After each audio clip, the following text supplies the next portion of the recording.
So, before we get into our actual learning of the strategy that I'm so excited to share with you, just a little bit about me so you know who's talking to you and teaching you.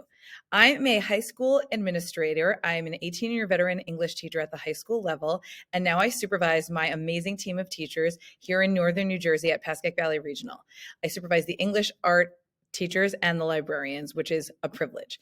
Beyond that, I'm honored to serve as the president of the New Jersey Council of Teachers of English, as well as a teacher consultant through the National Writing Project, which is now housed at Drew University here in New Jersey.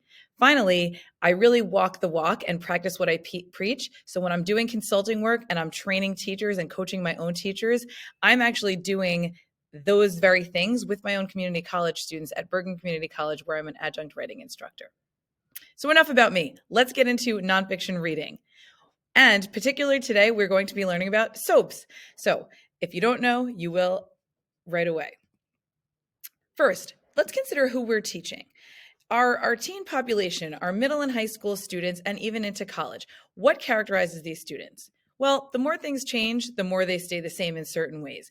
Here, this graphic, this little sketch kind of purports to recreate the Mean Girls cafeteria jungle, if you remember that scene in the movie.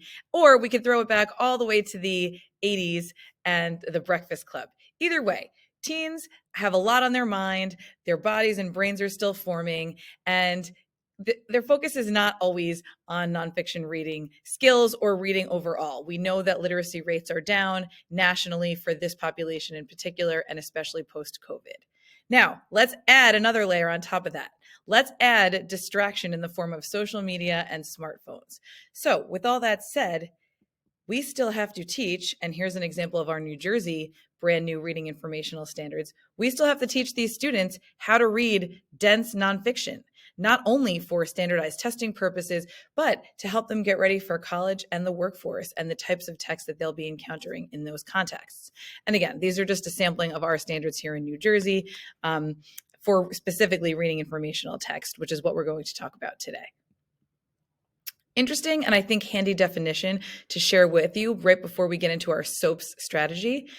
How do we distinguish fiction from nonfiction? I really like Kylene Beers and Bob Probst's definition, where they say that fiction invites us into the writer's imagined world. So it's created by the author.